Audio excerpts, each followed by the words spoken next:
said the Fonz a lot, all the time. 4th week, 4th episode.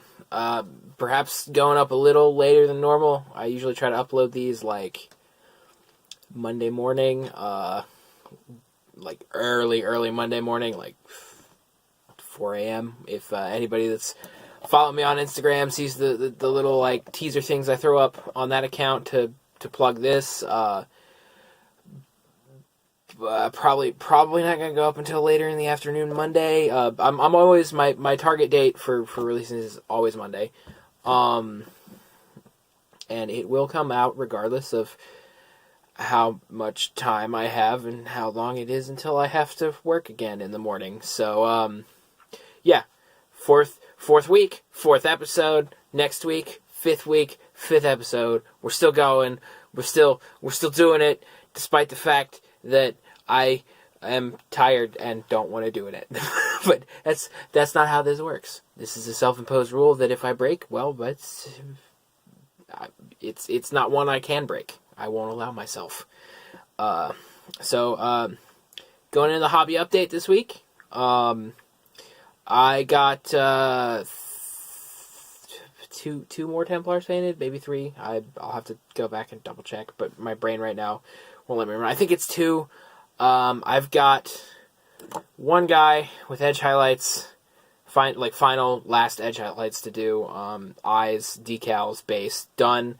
The veteran sergeant I showed last 2 weeks is more or less in the exact same state. Needs edge highlights. I need to do the skin on his head and just bits and bobs here and there. Yeah, didn't quite get them done again. I wanted to, but I had some social obligations throughout the week that I needed to keep up with, and I did some work for that semi quasi professional project I'm working on, and I'm gonna try to keep doing that every week. I feel like if I'm gonna keep up on this, I have to keep up on that as well. So I've got I've got a very long-term deadline for that. So as long as I actually do some work alongside of this program with it, I think me forcing myself to do this will force me to do that, and that's good because up until now I basically haven't been doing much work on it, and that's bad because I'm working as with a team, and I need to learn better time budgeting skills especially when you're working with other people. So yeah, I had to do some of that, so it cut into my hobby time a little bit this week. And I also did another project that I wasn't expecting to do this week. I was kind of expecting to do that this week. I got 2 minis for my Dungeons and Dragons campaign. One for my player character and one for my player character's wife. And the one I chose for my player character's wife is a very, very pretty model. And I was just like, all right, I'm gonna paint that before this next session on Sunday, which was today. So I that kind of bit into my project time. I probably would have finished these other 2 Space Marines if I hadn't done that model. But hey, it's a mini painted. So I'm kind of count it, even though she's not a Black Templar, and it wasn't one of my original goals. But the point of this video is to not hit deadlines. It's to make me do work on my hobby. So I'm going to call that a win, and I make the rules, so it is. I'll go grab that. I forgot to bring it over with me when I started recording, so hard cut. Hard cut done. The wonders of modern video editing. Anyway, so I got this model here. She's probably also going to be the front card for this week's episode, so you'll probably have already seen a picture of her. And the images I put up on Instagram basically as soon as I was done with her. But here she is for the video. The model is Devondra Lucchezia, I think is how you pronounce it, from Dark Heaven Legends Reaper Miniatures. I wanted pewter models. I don't really like their bones model line all that well. Like they're great if you need a lot of things like for your D&D campaign, like monsters and monsters, NPC characters, stuff like that. But they take. I find that the molding process, however it's done for those particular ones, because I think it's PVC plastic, you lose a lot of the detail on them compared to metal. But they also sell the range in metal, so I was just like, you know what, I need a model for my character's wife. I don't have a good one right now, so I'm just gonna get one, and I need a new model for my player character, who is Dark Rasp, Death Wizard, Necromancer type dude, a real edgelord with a scythe and a big scroll and a dark cloak. So I'm probably gonna try to paint him this week. Not as part of my hobby goals, just probably more or less like the same slot that this other model took up this week, which is like I'm gonna paint it, and whatever time I take doing it gets subtracted from my goals. I really went to town on this one. This video is not going to do it justice. Go to my Instagram, look at it. I was super pleased with how it turned out. I tried doing some like scarring on her face, and I managed to like not overdo it, which is one of the things I was worried about, is that I try to like do way too much and just ruin the whole face. The dots in the eyes for her green eyes, you probably can't tell from the photos, but just because I don't have that great of a camera, but whew, I'm so glad I did not mess those up, at least as far as I can tell. Probably not as bold as some other people can pull off, but, you know, for me, like, it's probably the best pair of eyes I've ever painted, so I am super pleased with that model. But moving on to the hobby update, my goals this week were to clean and base as many Night Goblins as I could. I think I said 20 to 40. I only had about like 22 of the slotted bases for them. But so I got the Bow Goblin unit completely cleaned, completely cleaned and based. I have a lot of the regular like 25 mil bases that don't have slots, and I'm pretty sure I'm out of the ones that do have slots, so moving forward I'm basically going to have to cut the tabs off and clean the bottom so that they glue onto it properly, which, I mean, that's doable. It's just a little bit more time, not too much more time, just because you can be a lot more cavalier with how you do that, so long as you don't like gouge a whole hole out of the bottom of the model or cut a foot off or something like that. So that got done. The other thing is I found so for my I'm going to call them my old Night Goblin army, because what I'm doing now is basically like building a new one. Just I'm gonna cannibalize what things from my old army that I can. Like I've got a couple metal squigs that I think are dying to be isopropyl alcohol stripped, and probably some unpainted gobs or quasi-painted gobs that I can strip, but that's far in the future. But so I'm basically building a new force. But one of the characters from my old force was I called him War Boss Og. It's just Wog with a W removed, and the story of this guy is that I was playing a game, and my friend was running this like ogre Death Star, like it had a tyrant, and the second tier down in like 6th, 7th edition, 8th edition Warhammer Fantasy Battles of ogre hero, which usually carried the standard bearer, and frequently there was like a butcher in there too, and probably another character, and like 8 to 10 ogres. This massive unit that just was like, I'm gonna run this forward and I'm gonna break the center of your army. There's not a thing you can do about it unless you can shoot it off the table or make it panic and run away. And he charged, like I was getting my butt kicked that whole game. And he charged like one of my last units, but I had a fanatic in the way. And he was like, I'll go through this. Like, this is not going to be enough. Max damage on the fanatic, like max number of kills he could have gotten in the unit. And the the enemy ogre unit panicked in the middle of their charge and ran away, and then the game ended, so they counted as destroyed, and it just completely turned that whole game around, victory points wise. And I was like, alright, this guy gets to be a character now. His name is Lord Og, because it's the only thing anybody ever hears from him. It's just him swirling a massive, like I think the joke my friend made was something like, man, the ball on the end of that chain must have been huge. So I kind of took that and ran with it, and my original model for it, I put a bunch of, like, swords and stuff. It was a really super early green stuff work for me, so it's not a great model. But I magnetized him to movement traits so he could stand up, but I a long time ago, I went back and I was like, alright, I want to do another one. Like, I want to do a better one. And it was around the time the plastic Fnatic kits came out.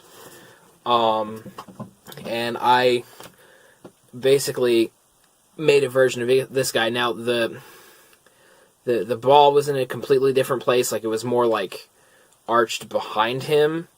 And I built him a special base because of just how heavy this is. I mean, this is just a plastic Fnatic model. Like, this is all the weight on this model, practically.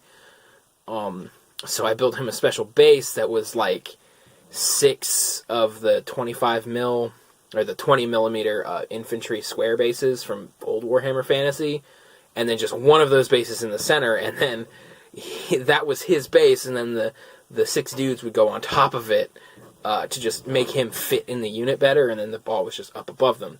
But I found that model without the base, because I stored it so that it could slot out of it. But I found him in my bits box, and I was like, you know, I don't mind the Loon Boss model that they put out. It's a very, very pretty model. It's very detailed, but I mean, it's the arch fanatic. It's Lord Og. He's the greatest fanatic that ever was or ever will be. So I retooled him a bit. I had bought the skulls, like the GW skulls kit recently, and there's one skull in there that's this massive, like, I don't know, like dragon skull, I think. Like, maybe it's a Tyrannid skull, I don't know. It's some kind of beastie skull. But I put a pin in his foot, and pinned him to the skull, and I put a little mushroom on the back here, just bare bones, just to bring him up a bit. I put him on the 32, like the Loon Boss is supposed to be. And this green stuff work was already done. Like, it's pretty simple, but there's an actual, like, glass marble in this. So it's too heavy. So I was just like, I couldn't figure out how to get him to not just constantly be tipping over, so I took my pliers and just kind of bent this, this is actually like wrapped steel wire, aluminum wire, I'm not sure, some kind of metal wire, and it kind of connects, and green stuff's in here on the bottom. I might do just a little bit more green stuff work to make it look like a better knot that is tying the, like, chain he's holding on to the rope that's attached to the giant spiky ball. But the little skull on here is the personal symbol of my Night Goblin clan. So I just I saw him and I was like, all right, he's got to get done too. Like, he's here, I see him, I'm doing this other work. It'll take, you know, half hour to an hour, probably not even. It probably didn't even take me that long. I think I probably spent more time just kind of bending this wire around to figure out, like, okay, how does he not just tip over all the time? So I did that in addition to the Night Goblins. Got the couple of Templars painted. I finished the Stormraven, and I'm happy with how it came out. It didn't have a lot of these white marks, like I said. Like, I just, very basic, like, just try to get a very nice, clean white coat on the tail things. I thought that would really make it stand out a little bit more. I did decals here, here, and here for it. Originally I wanted to do one of these here and here, but the transfer sheet I was using was very old. I can't even find another vehicle transfer sheet for my Space Marines, because it's probably been like, the last time I probably bought a vehicle was when I bought this, and that was years and years ago now. And chances are a lot of those just didn't make it in the last move I did when I changed houses. So, yeah, I put one, I cut one out, and I did it the way I would normally do, which is to like trim out some of the interior space around the cross to just kind of get rid of that extra flash, because the more of that you can get rid of, the better it's going to look. But as soon as I tried to get it off the transfer sheet, the thing basically just disintegrated, and I was like, oh shoot, I only got one of these now. And I've got the two smaller ones, and the tips of one of the smaller ones broke, but I managed to like finagle it back into not looking broke. So I'm honestly a little disappointed about how the transfers came out. Usually I do them a little better. Like, if you look at this, you can still see the flash, and I don't like that. But I was just working on trying to get it. And if I overwork it, I'm just going to ruin it more. It looks just fine with the rest of the arm. It looks just fine when you photograph it. And but you know, if you catch the light at a certain angle, you're still going to see those kind of the decals. They don't blend as well as like they do on the shoulder pads of the Marines I do.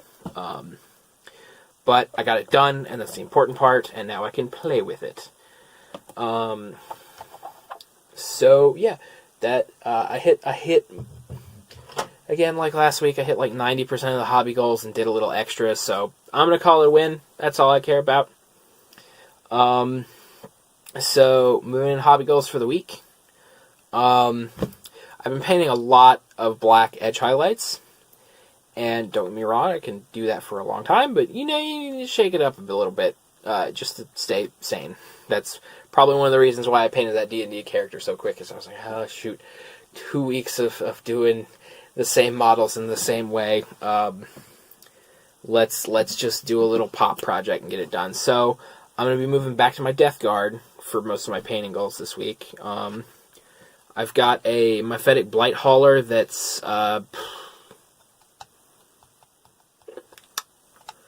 let's call it 60% painted, but it's probably more like 70. Like, I gotta do some dry brushing on the silver metals. The carapace and the greens are done. The golds are done. I just got to do like the pipettes up top here, and the flesh. Most of the flesh hasn't been based at all even.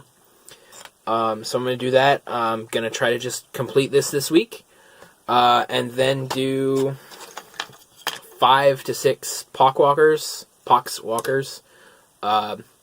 At least 5. Hopefully I'll get the 6 done. Like, they're already they've already got the majority of what I need to do done with them, which is the skin, basically. I just got to go back in and pick out all of the like leather and torn clothes, maggots, buboes. It's going to be a lot of very like, all right, I paint this one like base color in, maybe wash it, and then the rest is going to be like glazes and technical stuff with Nurgle's Rot and Blood for the Blood God. So those are the 2 hobby projects for the week. And then for the Eternal Crusade, I've got 2 boxes of scouts. And I want them both to have bolt guns, so that if I get one more, I can run 2 squads, 2 Crusader squads, all armed with bolt guns. So 40 Marines, basically, 20 Marines and 20 scouts, each all armed with bolt guns, next to a High Marshal Helbrecht, who will let them reroll the hit in the shooting phase. And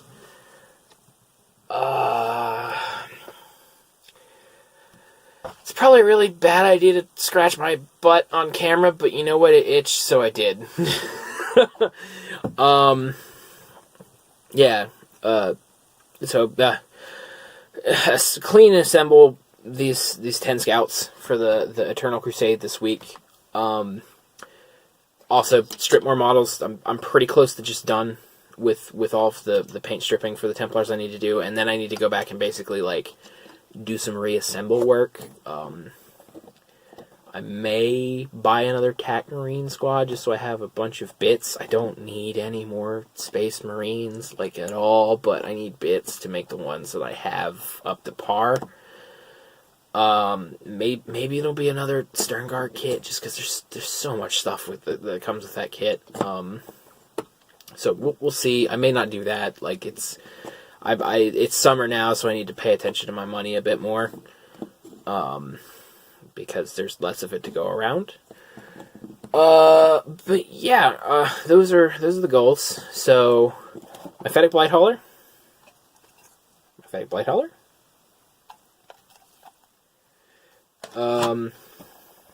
6 Poxwalkers, and assemble the scouts.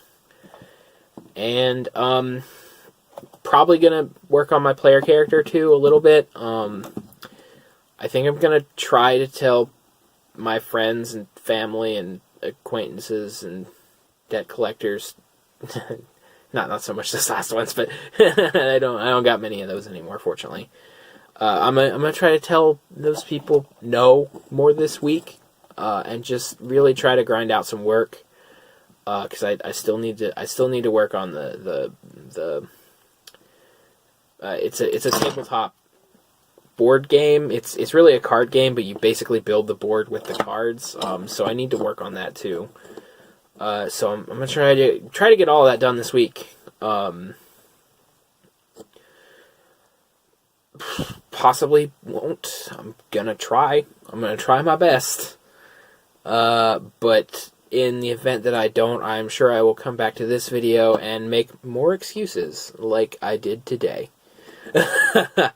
So, and for the goblins, I'm not gonna be for the I don't think I mentioned this, but for the night goblins, the Gloomspite Gits, the Moon Clan Grots, all that.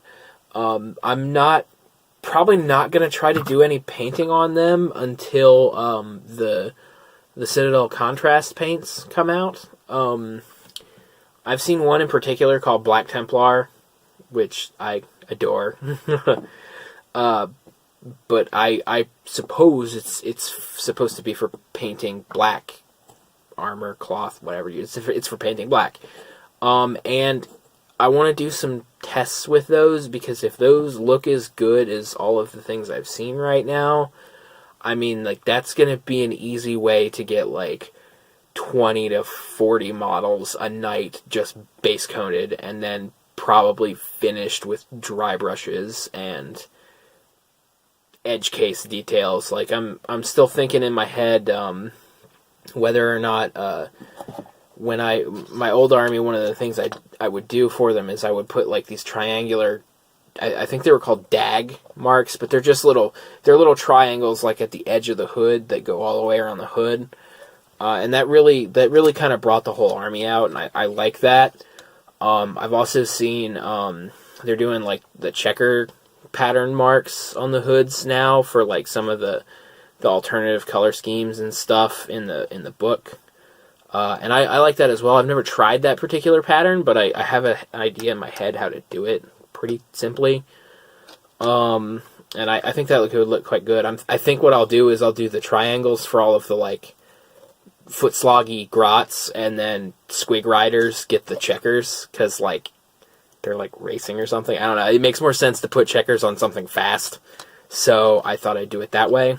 And a friend of mine gave me a whole box of just grots and trolls, and there's a whole unassembled regular Moon Clan grot kit from back in 8th edition. Like it's the current build. It's not the huge headed kind of multi-part one. It's the more like there's one body and then there's a pair of arms that you can choose from, basically. So it's one of those boxes, and I mean that plus the basically like Skull Pass box worth of stuff he gave me.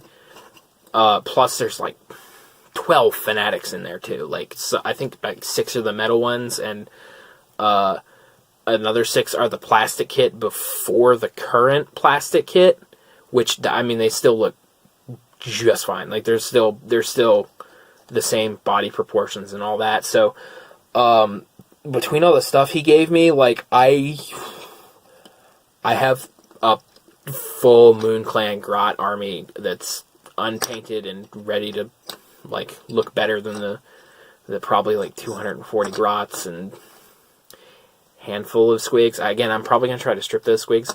But yeah, anyway, so I got a bunch of stuff there, but you're probably not going to see any of it until June or whenever Citadel Contrast paints drop. Because I really want to try them, and I think they're really going to be a great way to just get that army up and going in like 2 months, probably. If I sit down and focus only on that, which I probably won't, so 3 or 4. Maybe they'll be done by December. I don't know. I do what I want, at least just because it's my hobby, but I do try to focus on stuff at any given time. So anyway, long ramble. As always, sorry. Hopefully if you're listening to this, you're not even paying attention to the screen, because there's not much to pay attention to. It's just a way for me to talk about things I like, and hold me to a something resembling a work schedule. So anyway, thanks for checking everything out. Links for everything I talked about, or at least all the finished models, will be in the bottom of the video as usual. Check me out on check me out on Instagram. Handys, HANDYS _hobbies, HOBBIES.